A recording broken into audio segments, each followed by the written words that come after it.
여러분 안녕하십니까? 이번 과정은 2026년 4월 4일에 시행되었던 우리 국가직 9급 식용작물 기출문제에 대한 내용인데요. 기본적으로 총평하고 그다음에 기출문제를 푸는 그런 시간을 갖도록 하겠습니다. 가장 최근에 출제됐던 이 4월 4일에 9급 식용작물을 보게 되면은 보통 우리가 이제 예상해왔던 내용으로 보면 벼가 5에서 7문제, 다음에 맹류가 2, 3문제, 잡곡은 옥수수, 수수 또는 메밀 이런 것들이 잡곡이죠. 잡곡이 한 3문제 정도. 그다음에 콩류 또는 뭐 둘이라고 하지 않습니까?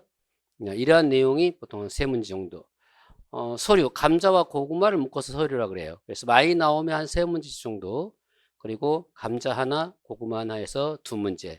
아니면 이제 감자, 고구마 하나 낸 다음에 전반적으로 이 공통 분모 이것들을 한 문제를 내는 경향이 있고요. 지금 2016년의 국가직의 특징이 뭐냐면 재배 일반론이 이전에 비해서는 좀 적게 출제되었다. 그러니까 기본적으로 보통의 재배 일반, 그러니까 물론 이제 재배 일반이긴 하지만 이쪽으로 분류하지 않는 이유가 벼에다 넣기도 좀 어렵고 뭐 맹류 복합적인 문제다 보니까 그리고 아예 작물 자체 우리가 식용 작물의 자체를 얘기하지 않고 순수하게 재배 쪽만 얘기한다는 거 그것을 재배 일반이라고 보거든요. 근데 그게 계속해서 갈수록 좀 줄어드는 추세에 있다고 볼 수가 있습니다. 그래서 지금 여기에는 제가 분류할 때는 논토양도 넓은 의미에서는 사실은 벼죠.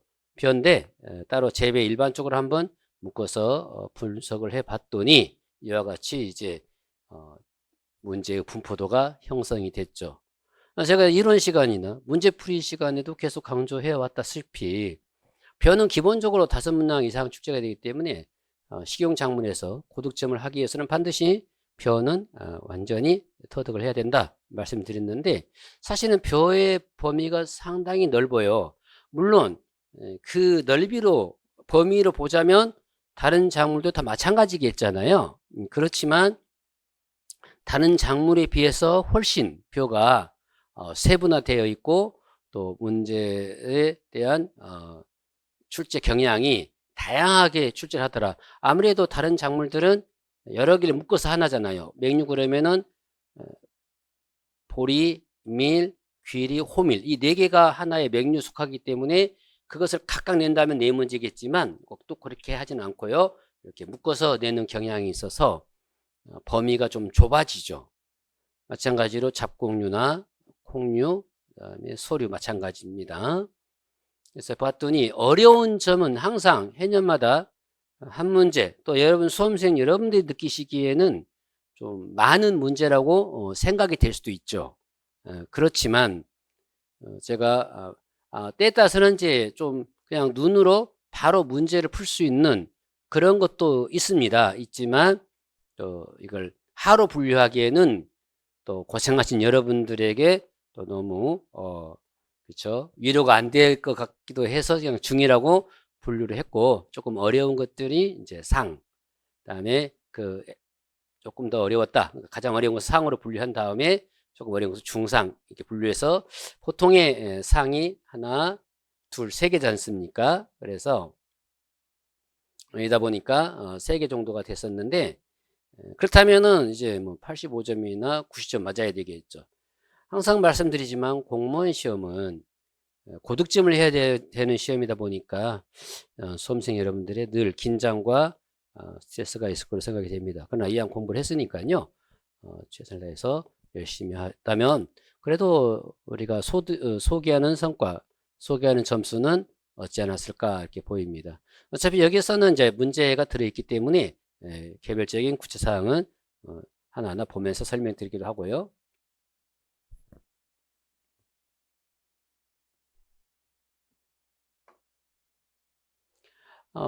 제가 볼 때 상중하에 총평을 해보면 전문적인 내용, 항상 병충해는 작물의 차이이긴 하지만 항상 등장한다, 이렇게 볼 수가 있습니다. 항상 등장하는 문제다.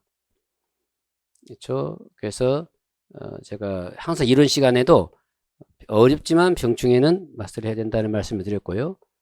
역시 이제 전년도와 비슷하게 벼 품목의 문제는 항상 추세가 기본적인 문제 최소한 5문제는 출제가 되고 거기에서 몇 문제가 더 출제되느냐 하는 차이는 있단 말이죠. 여전히 많이 출제되는 경향이다. 다음에 이제 재배 일반론이 전년도에 비해서 좀 줄어들었다. 그리고 그 전에로 비한다면은 상당히 줄어들었다라는 얘기인데요.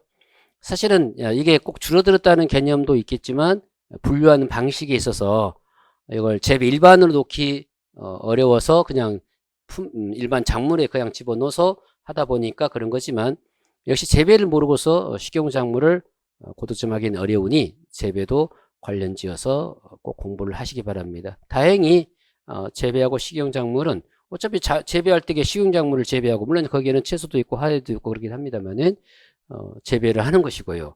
이거 식용작물을 공부하기 위해서는 재배 방식을 모르고서는 재배가 안 되지 않습니까? 그러다 보니까 역시 재배작물이 필요한 것이고 또는 식용작물이 필요한 것이고 이렇게 이해하시면 될 것입니다. 일단 병을 제외하고는 어렵게 생각하거나 암기가 까다로운 부분들은 출제가 안 된다. 좀 아쉬웠던 그림, 예전에 한 번씩 중간중간에 그림 같은 경우가 출제돼 가지고 그런 어떤 시각적인 의미에서 다행인가 아닌가는 그것은 판단의 문제가 있긴 하지만 그래도 이렇게 나온 것도 있고 그러는데 올해는 그런 그림적인 문제는 출제가 안 됐었습니다. 역시 이제 기본 강의와 출제 예상 문제 풀이 과정을 충분히 이해했다면 고득점이 될 수 있겠다라는 생각을 해봅니다. 이것은 여러분들에게 물론 자신감, 앞으로의 시험, 지금 이제 지방직이 남아있지 않습니까? 그런 시험에 대한 어떤 자신감도 필요하겠고요. 또 실제적으로 국가직을 보면 그렇게 어렵지 않다. 그러니까 어렵지 않다는 의미는 뭐 우리가 100점을 맞는다라는 의미는 아닐 겁니다. 하여튼 100점에 근접한 점수를 얻는다는 의미이지. 그리고 항상 아쉽죠. 내가 조금만 더 공부했더라면 하는 생각은 있다. 어쨌든 수험생님들이 생각하시기에 두세 문제는 항상 어느 때든 어느 시험을 치르든 간에 두세 개는 나올 수밖에 없는 상황이다 라고 이해하시고 그래야 또 판별력이 있고 분별력이 있지 않겠습니까? 그래서 여러분들이 앞으로 지방직이나 그 이후의 과정도 기본적인 교재 그 다음에 우리 문제 풀이 이런 것들을 이렇게 복합적으로 하다 보면은 역시 거기서 벗어나는 범위는 크게 넓지 않다. 물론 이제 여러분들이 조금 더 공부한다면 계속 반복해 가지고 거의 자기 것으로 만드는 그런 과정은 필요할 거라고 보입니다. 그렇게 이해하시고요. 자, 앞으로의 수험 대책이라고 한다면 뭐 대책이 있겠습니까? 열심히 열공, 착실히 차분히 이것밖에 더 있겠습니까? 다만 저 강사 입장에서 교수 입장에서 여러분들에게 제공할 수 있다고 한다면 또는 앞으로의 과제로 삼는다면은 기본 강의나 문제풀이 과정을 좀 더 세밀하고 또 좀 더 구체화된 내용을 제시하면 좋을 텐데 다만 이런 건 있습니다. 우리가 20문제를 풀기 위해서 하나하나를 모두 이렇게 수록하다 보면은 현재 우리에게 주어진 강좌 수나 또는 제한된 시간 안에 다 다룰 수가 없죠. 그렇지 않아도 사실은 시중에 나와 있는 교재에 비해서 우리 교재에 약간 더 분량이 많은 건 사실이죠. 그 분량이 많은 것은 그만큼 여러분들에 대한 저의 욕심이라고 생각해 주시고 왜 우리 선생님은 이렇게 많은 양을 우리에게 줄까라고 그렇게 불평이나 불만 가지지 마시고 그래도 하나라도 더 맞힐 수 있는 확률을 높이기 위해서 이렇게 자료를 제공했다라고 보시면 될 것입니다. 이렇게 해서 이제 이해하시면 되는데 그러나 그 내용들을 좀 마스터한다면은 충분히 고득점이 가능하거든요. 그래서 늘상 해년마다 다짐하고 결심하는 것은 여러분들에게 한 문제라도 더 맞히면 좋겠다라는 생각을 안 해보는 건 아니지만 그러다 보면은 자꾸 교재가 무한대로 늘어난단 말이죠. 그래서 한 번 나오고 말 문제를 몇 년간 수록한다는 것도 그것도 맞지 않는 것이고 또 자주 나온다고 해서 그걸 너무 장대하게 하다 보면은 여러분들이 오히려 다른 과목도 공부해야 되는데 거기에 대한 부담도 있을 것이고 해서 좀 줄였다 이렇게 보시면 될 것 같아요. 어쨌든 이제 가능하면 제가 좀 많은 내용을 수록하려고 노력은 하고 있지만 그래서 그 결과로서 다른 식용작물 수험서에 비해서 좀 더 많은 내용을 다뤘다 이렇게 여러분들이 판단하시면 될 것 같습니다. 아무튼 차후에 특히 비전공 전공자들은 이 정도의 시험이면 거의 만점 가까이 나오거든요. 전공했다면. 그러나 농업직이 꼭 전공자만을 위한 시험이냐 또는 전공자만이 도전하는 것이냐 그것은 아니잖아요. 그래서 비전공자도 충분히 접근할 수 있도록 그렇게 설명을 했으면 하는 항상 소망이 있고 바람이 있고 또 여러분들도 그것을 원할 것입니다. 그래서 그렇게 앞으로의 과제로 삼고자 합니다.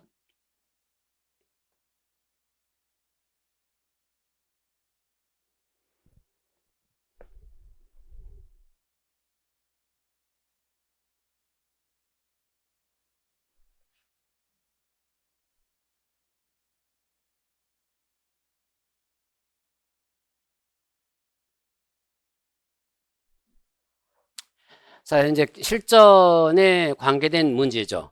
2026년 4월 4일에 보았던 식용작물 기출문제를 한번 같이 보자는 의미입니다. 첫 번째, 벼의 광합성에 대한 설명으로 옳은 것은 광합성이 사실은 이렇게 10위까지 들어가게 되면은 상당히 어려운데요.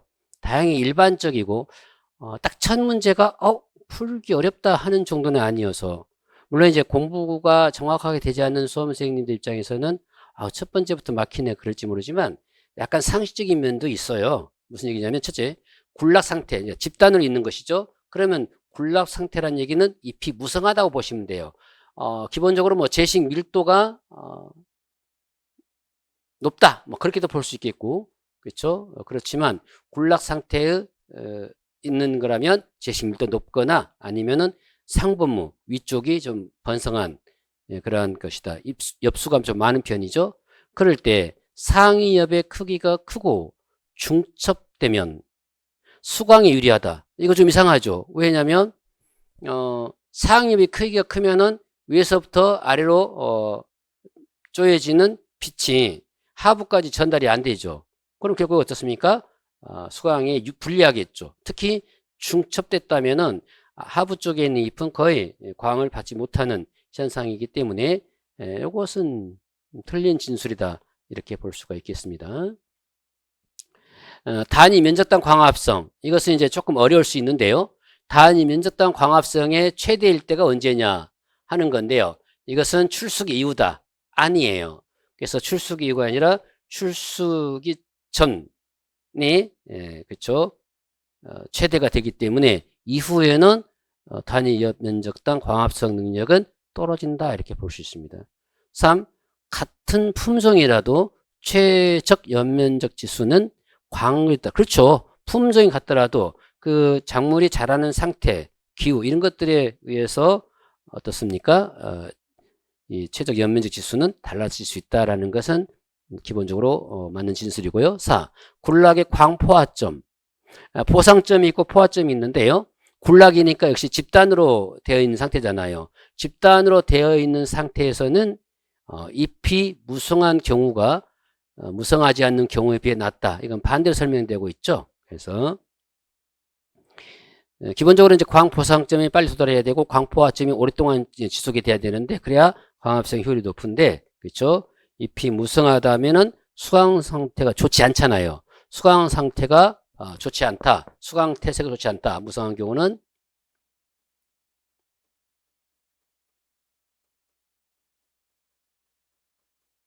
태세가 불량하죠. 불량한 경우가 그렇지 않는 무성하지 않는 경우에 비해 낮다. 이렇게 되어 있는데요. 비는 높게 되겠죠. 이렇게 해서 정답이 3번 되는 겁니다.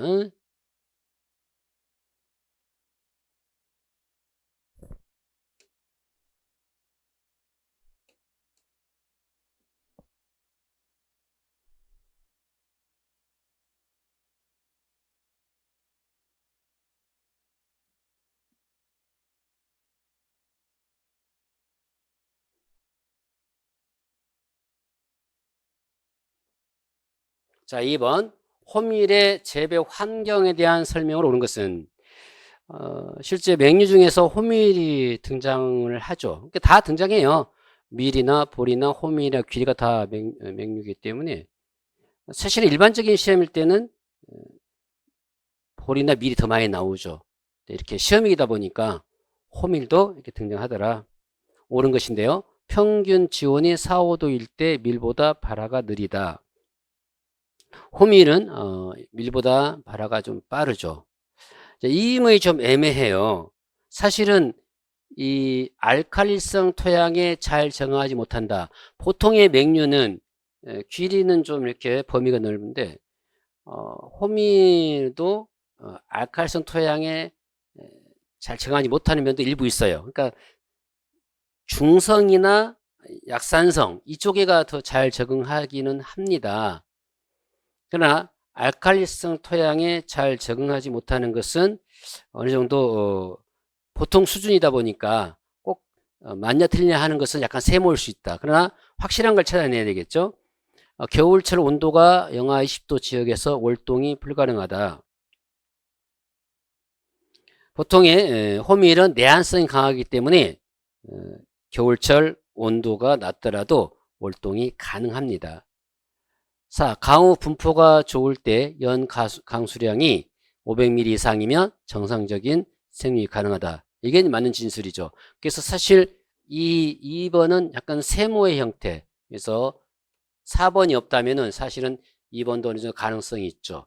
차라리 그냥 다른 작물이 알칼리성에 잘 적응하지 못한다. 이렇게 하면은 맞지만 호밀은 어느 정도 알칼리성 토양에도 견디는 성질이 있어서 꼭 100%로 답이라고 얘기하기는 어렵습니다.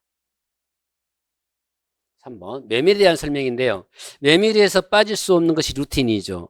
그래서 우리가 이미 공부를 했지만 루틴 성분이 많은 쪽은 주로 꽃잎이나 이쪽에가 루틴이 제일 많고 그 다음에 껍질 가장 적은 게 종실에 루틴 성분이 적어요. 그리고 우리가 이미 공부했지만 쓴 메밀, 단메밀보다는 쓴 메밀이 루틴 함량이 더 많은 것은 당연한 것이죠. 근데 옳지 않은 것이 나와 있는데요. 루틴 함량은 여름 메밀보다 가을 메밀이 더 높다 그랬는데 이것은 반대로 설명하고 있는 것이죠. 그렇죠? 그래서 여름 메밀이 가을 메밀보다 루틴 함량이 더 높습니다. 근데 루틴 함량이 뭐 항산화 또는 이러한 플라보노이드 성격의 물질이긴 해요. 약간의 독성이 있을 수 있는데 다만 이것들이 그렇죠.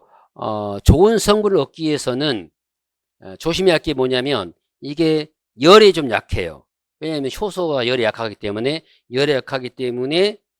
루틴 성분이 감소하고요. 또 자주 반죽, 그러니까 오랫동안 이렇게 반죽을 하다 보면은 루틴 성분이 많이 사라집니다. 그래서 그렇게 높지 않은 온도에 물을 맞춰 가지고 반죽 횟수를 좀 줄여서 요리를 하는 게 루틴 성분의 함량의 손실을 줄이는 방법이긴 하는데 여기서는 그런 얘기는 뭐 언급이 안 돼 있으니까요.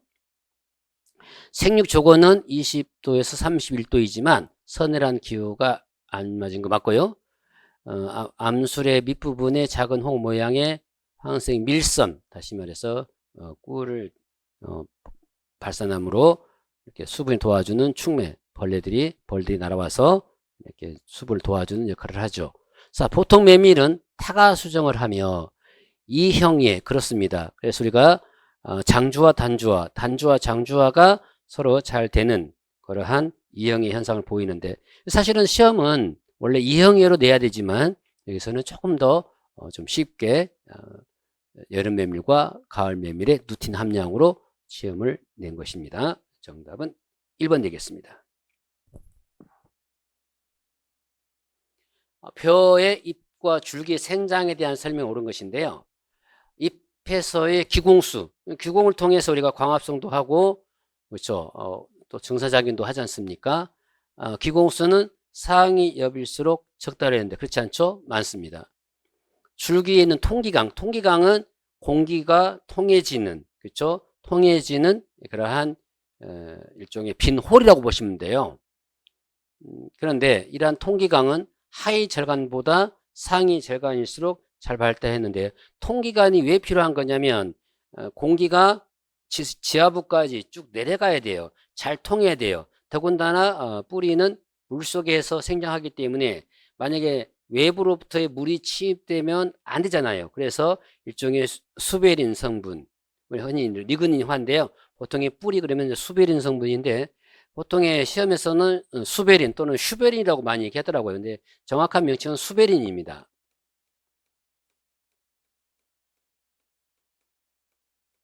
그래서 외부로부터 물의 침입을 차단을 시켜요. 근데 이제 물의 침입을 차단한 것까지 좋은데 공기의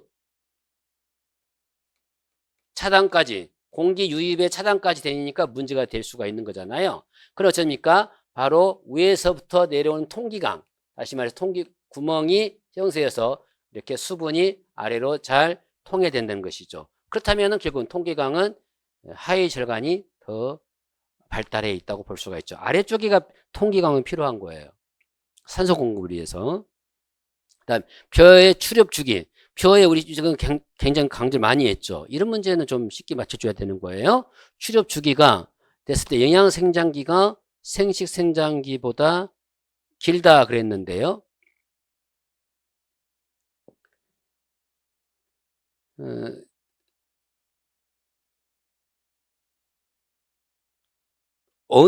주기를 보시면은 4, 5일과 5, 7일 있어요. 그러면 영양 생장기는 4, 5일에 출엽 주기가 되고요. 그 다음에 6, 7일간에 형성이 되죠. 이 말은 자 이해를 잘 하셔야 돼요. 출엽 주기는 길다 그러면은 늦게 나오는 거죠. 이게 더 엽의 증가율이 떨어진다는 얘기 아닙니까? 그런데 우리가 이런 상황으로 4, 5일에 나온다 한 엽이 6, 7일 만에 하나씩 나온다 하는, 그러면 어떻습니까? 이 주기라고 하는 것은 한 사이클이잖아요. 그러면 우리가 공부해왔다시피 영양 생장기에 더 잎의 발생 속도가 빠르죠. 이해됐습니까? 무슨 문제? 그러니까 함정을 만들어 놓은 거예요. 보기에는. 그래서 반대죠. 잎이 나오는 속도는 생식 생장기가 더 느려요. 그래서 주기가 어쩐다? 더 긴 거예요. 그 이유는 영양 생장기는 이렇게 생장을 시켜야 되기 때문에 분열도 해야 되고, 그래서 출엽 주기가 짧은 거고, 생식 생장기에는 이삭을 확보해서 이삭을 키워내야 되기 때문에 출엽 주기가 긴 거예요. 이렇게 보시고요. 그 다음에 이제 수수절간 마디 사이에, 이삭 사이에 마디 있는 출수 후에도 1일간 신장 후에 결국은 그 벼의 길이, 간장이 결정되는 현상이다 하는 것이 되겠습니다. 그래서 맞는 진술이 되겠죠. 자, 감자의 궤경, 감자 덩이를, 덩이줄기를 궤경이라고 그러죠. 감자 궤경 형성에 대한 설명 옳지 않은 거 기억하라겠죠. 뭘 기억해야 되냐면은 감, 저, 단, 고, 단, 양, 고, 장, 마, 고. 이 정도는 기억하라고 말씀드렸습니다. 감자는 저온 단일에서, 고구마는 고온 단일에서. 그래서 감자를 저온 작물로 분류를 많이 하고 고구마를 고온 작물로 분류해요. 물론 이제 양파, 마늘은 우리가 식용 작물 아니기 때문에 참고 사항인데, 양파는 고온 장일에서, 마늘 같은 경우에 고온 장일에서 인경의 성숙이 더 좋아진다 이런 얘기인데, 실제 우리는 기억할 것은 식용작물이기 때문에 감자단하고 고고단을 기억하시면 돼요. 그러면 결국은 나왔죠. 감자의 궤경은 고온 단일이 다 나왔잖아요. 그대로 기억하시면 되잖아요. 감자는 저온 단일이다. 그 다음에 이제 포인트, 제가 강조를 많이 했죠. 지베릴린은 오히려 궤경 발달을 억제하는 거예요. 왜냐하면 지베릴린은 영양 생장 주기를 계속 신속하게 하는 거죠. 그러니까 줄기 신장이 촉진되다 보면은 지하부에 있는 이 궤경 형성이 느려요. 발달을 저해합니다. 그러면 굳이 나온다면은 호르몬이라면은 ABA, 아부시스산이 오히려 궤경 형성을 촉진하는 거죠. 그러니까 이것은 휴면으로 들어가는 과정이다 보니까 빨리 감자 덩이를 키워야 돼요. 그래서 호르몬으로만 얘기한다면은 지배되는 궤경 형성 억제하고 ABA는 궤경 형성을 도와주는 역할을 한다. 꼭 기억하라고 그랬잖아요. 그래서 2번은 궤경 발달을 촉진한다는 말이 틀린 거예요. 그리고 휴면 같은 경우도 역시 ABA에 관련이 있기 때문에 휴면 연장이나 궤경 발달은 아브시스산 ABA가 되겠습니다. 3. 생장이 정지된 휴면화가 복지선단부에 형성되어 발달하고요. 복지선단부의 피층에서 전분합세 환영하는 포스틸라제가 활성해지는 특성이 있습니다.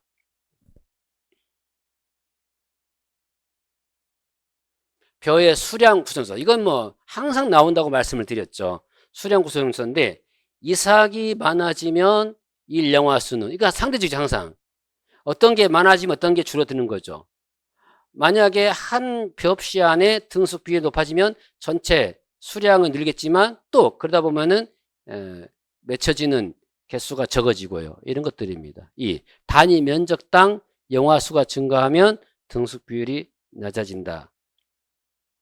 단위 면적당 3, 이삭수는 영화 분화기 이후에 크게, 사실은 이삭수는 언제냐면은 분월 성기에 가장 영향이 커요.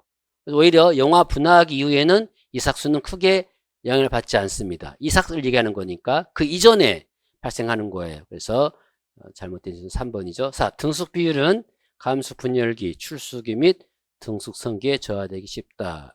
옳은 지수 되겠습니다. 7. 보리의 이삭과 화기.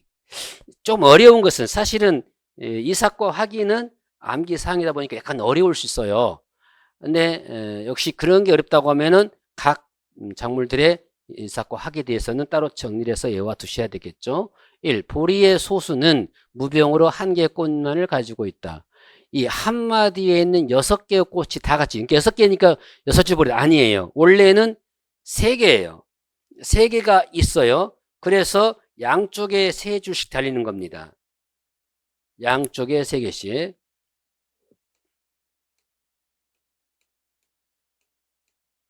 그래서 이게 다 형성이 되면 우리가 해야 하는 6줄 보리가 되는 거예요. 그러니까 6줄 보리라고 해서 6개냐? 아니다.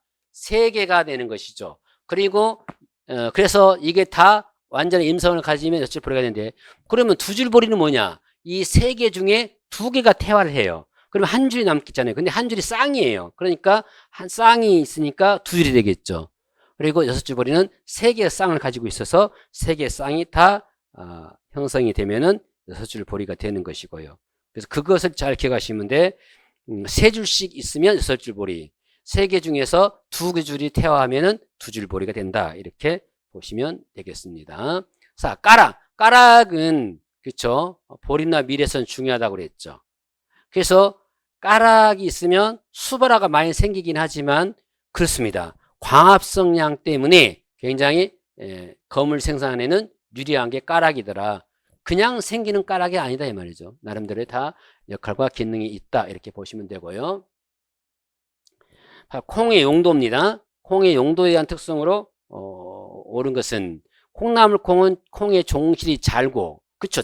그래서 우리가 콩나물콩은 소립종이었단 말이죠. 콩나물의 수율이 당연하죠. 뭐든지 수율이 높아야 돼요. 이 장류나 두부를 만드는 콩은 수량이 많고 단백질 함량이 높아야 되겠죠. 일반 콩들, 장류나 두부용. 유지용, 기름용 콩이죠. 기름용 콩은 수량이 많고 지방이 많아야 되겠죠. 그럼 반미용 콩은, 반미용이죠. 반미콩은 종실이 크고, 그죠? 알칼리 분도가 높아야 되겠죠. 높고 흡수 팽창도가 높아야 돼요. 그러니까 다 반대로만 얘기하고 있어요. 종실이 커야 되고 분계도가 높아야 되고 흡수 팽창도가 높아야 되는 거니까. 그러니까 하나만 받고 2개 틀다거나 그러면 오래 헷갈리는데 3개 다 잘못된 콩에 대한 반민용 콩, 즉 반미콩에 대한 설명이기 때문에 이런 문제는 좀 쉽지 않았겠느냐라고 생각을 해봅니다. 10번 벼의 생육과 무기 양분의 흡수에 대한 설명을 옳은 것만을 고르라 이렇게 되어 있는데요. 질소, 인산, 칼륨의 흡수는 주로 영양 생장기 동안 새 뿌리에서 이루어진다. 그렇죠? 맞는 지술이고요. 그 다음에 철과 마그네슘은 출수 직후에, 최대 흡수량 아닙니다. 이 철과 마그네슘은 출수 전에 최대를 보여요. 여러분 근데 여기서 지금 공간 때문에 제가 정답에 대한 해설은 따로 안 붙였는데 여러분들에게 제공되는 자료가 있다면 제공되는 자료에는 해설까지 해놨으니까 그걸 보시면 돼요. 아셨죠? 그러니까 해설 없는데 좀 답답하네 그렇게 걱정하지 마시고 우리가 지금 PPT 작업을 하다 보니까 양이 많아가지고 해설은 빼고 설명드리는 거니까요. 여러분에게 제공되는 자료에는 해설까지 포함되어 있으니까요. 그 카피해서 활용하시면 될 것 같습니다. 세 번째, 규소와 망간의 최대 흡수 시기는 전체 뿌리 무게가 최대일 때다. 맞고요. 그 다음에 흡수한 무기 성분의 이건 좀 까다로워요. 사실은 시험 문제 푸는 데는 어려움 없었는데 사실 까다로웠던 게 순서를 정할 때 인과 질소와 황, 그죠?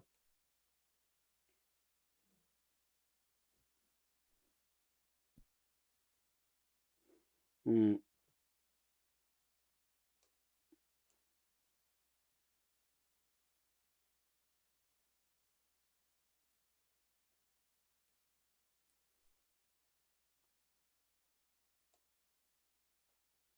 인과 질소, 황, 그 다음에 순서가 막카.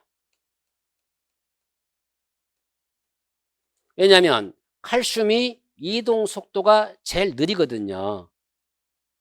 집중이 잘 안 해요. 그래서 칼슘 이동이 좀 느리기 때문에 칼슘이 마지막에 넘어가야 돼요. 일단 기본적인 문제가.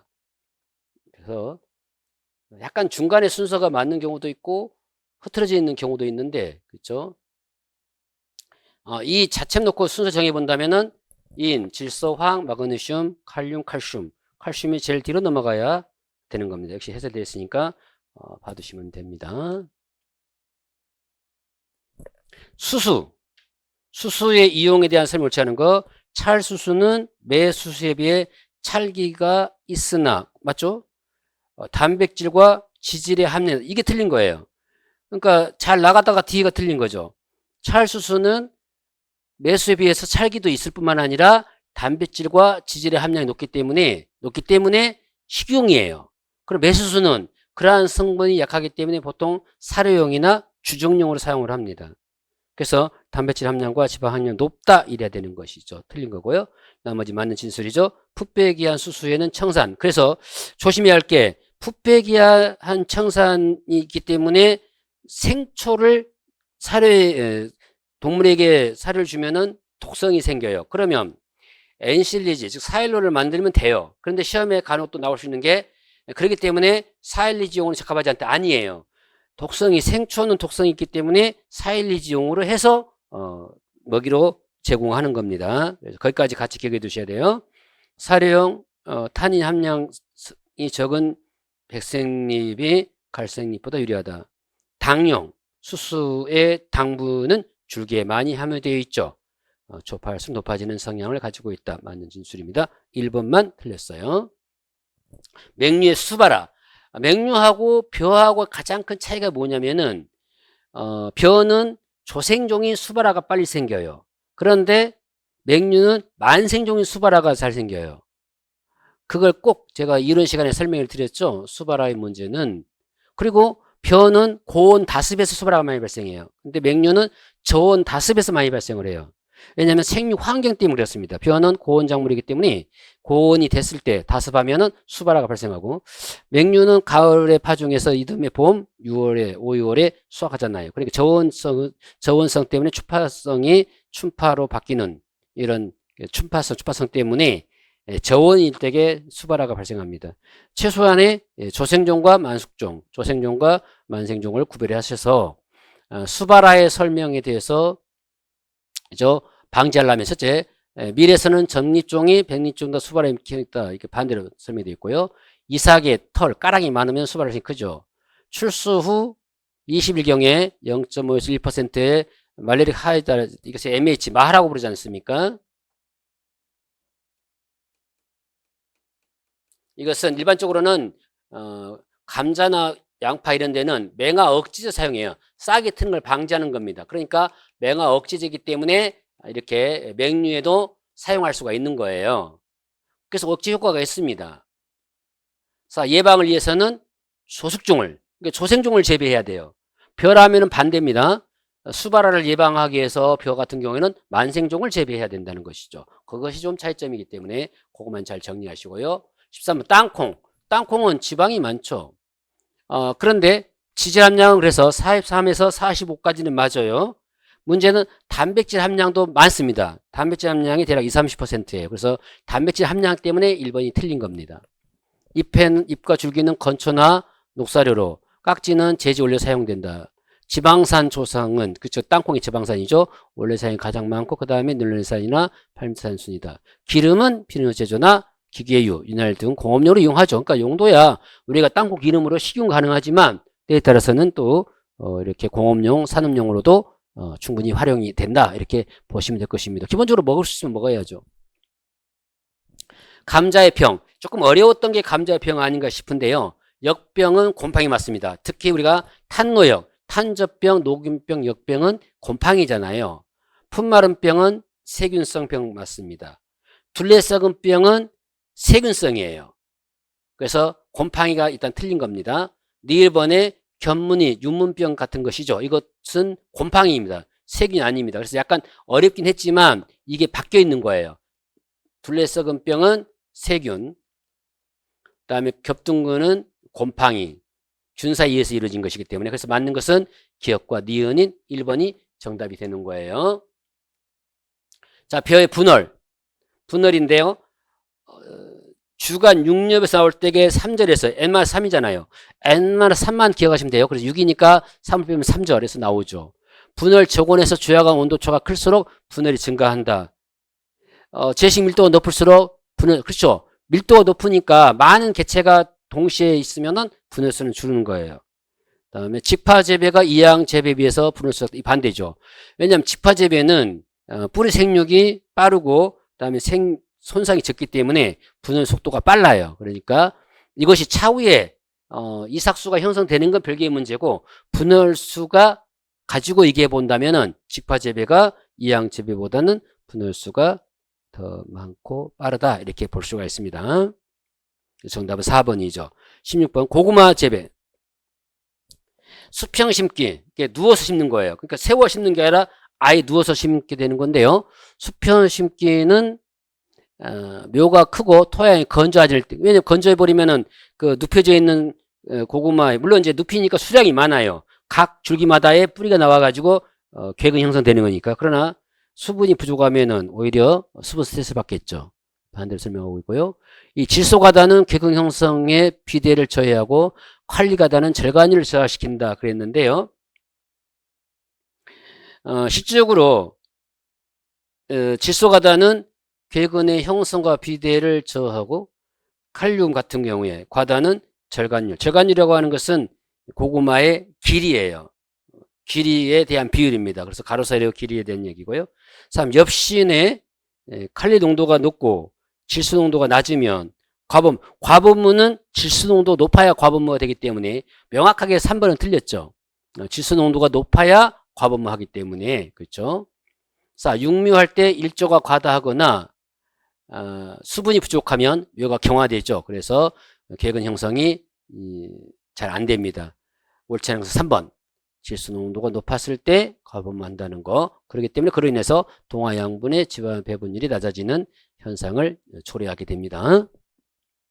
두과작물의 생리생 특성. 녹두는 건조에 약하다. 습해는 강하다. 반대로 설명하고 있습니다. 녹두는 건조에 강하고 습해에 약합니다. 동부는 콩에 비해 고온 발화율이 높아요. 동부는 콩에 비해서. 그리고 또 배축 신장도 빠릅니다. 콩보다 동부는. 3. 콩은 팥보다 더 따뜻하고 축축한 기후를 좋아하며 질소. 자, 보통의 우리 공부했죠. 질소 고정균, 그죠? 뿌리오박테리아. 콩 같은 경우는 뿌리오박테리아에 대한 시비효과가 적다 그랬죠. 왜? 콩 자체에는 그러한 뿌리오박테리아를 형성할 수 있는 조건이 있는데, 그러나 제가 말씀드렸던 것이 뭐라고 했습니까? 그러나 모든 콩가가 질소 시비를 안 하는 것이냐? 그건 아니라고 그랬죠. 콩에 대해서는 뿌리박테리아 전형되지만 다른 콩과 같은 경우에는 꼭 그렇지만 않다. 그래서 질소 시비를 콩과에 무조건 안 해야 된다. 또 무조건 해야 된다. 이 말은 틀린 거다. 그래서 팥은 질소 시비가 필요해요. 그래서 질소 시비 효과는 팥에서 더 크죠. 왜? 콩은 뿌리박테리아가 활동하기 때문에 질소 시비 효과가 떨어집니다. 그죠? 그래서 반대로 얘기하고 있죠. 팥은 콩보다 질소 시비 효과가 크다 이래야 되겠죠. 자, 강낭콩은 생육기가 짧고 품종이 다양하여 작부채 예상 유리하다. 정답은 4번 되겠습니다. 18번 벼의 재배 방식. 이건 기본적인 문제죠. 일찍 재배하는 건 조기 재배죠.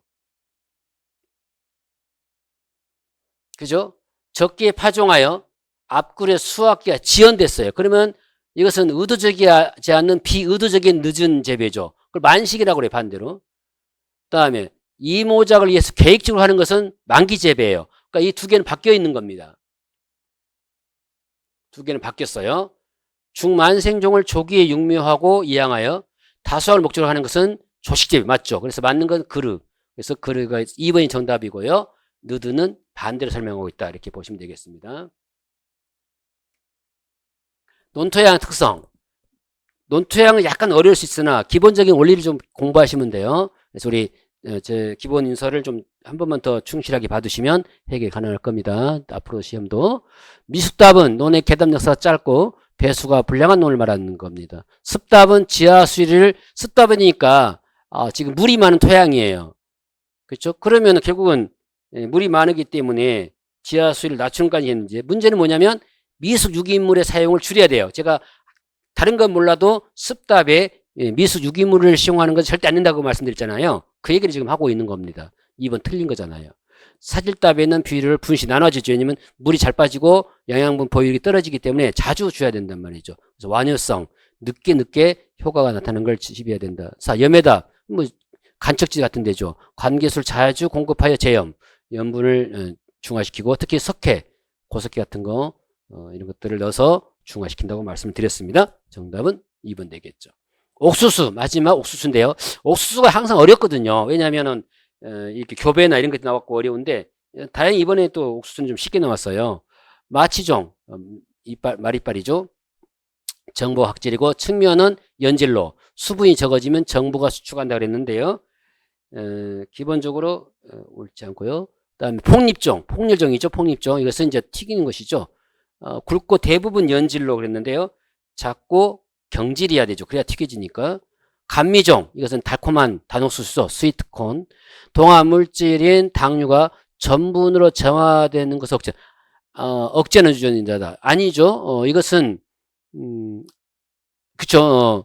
단옥수수가 되려면은 당류가 전환되는 걸 막아줘야 되겠죠. 물론 끝없이 막아주진 않아요. 일정 기간 동안 막아주는 것이긴 한데 어쨌든 단옥수수 스위트콘은 당이 전분으로 전환되는 걸 막아줘야 단맛을 유지하겠죠. 맞는 진실이고 마지막 나종. 나종은 껍질과 분리되어 있는 종이에요. 그러다 보니까 사실 아밀로펙틴 함량은 큰 차이가 없습니다. 일반 종. 껍질이냐 있냐 없냐 차이기 때문에 다만 껍질이 잘 벗겨져요. 잘 벗겨지기 때문에 탈곡하는 데는 좀 좋지만 그렇죠. 그리고 가공하거나 소화율 이런 것에는 도움이 돼요. 그런데 반대로 병에는 약하죠. 왜냐하면 껍질이 드러나 버리니까.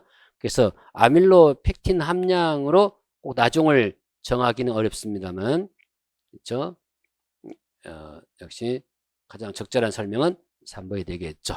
이렇게 해서 이제 우리가 전반적으로 이 기출문제를 봤는데 물론 설명이 들으니까 여러분들이 푸시는 것에 비해서는 조금 더 쉬워 보일 수 있으나 실제로 실전에서도 시간 안배만 잘하면 여러분들이 쉽게 문제를 해결할 수 있는 기본적인 문제가 나왔다. 이번에는 막 어려운 암기사항이나 그런 것보다는 기본에 충실하면은 충분히 점수를 얻을 수 있었던 내용으로 판단이 되고요. 차후에 지방직이나 또는 내년을 대비하는 수험생 여러분들은 이런 방식으로 공부를 해두면 된다. 다만 차후에는 조금 더 난이도를 높일 필요는 있어요. 이게 그렇게 난이도가 높았다거나 라고 얘기하기는 어려운 부분이어서 여기 좋은 점수 나왔다고 해서 물론 이제 이번에 시험 본 사람들은 합격하기를 강력하게 소망하지만 앞으로 시험 볼 사람들은 여기서 만족하지 말고 좀 더 가열차게 공부할 필요가 있겠습니다. 이상으로 기출문제 해설을 마치도록 하겠습니다.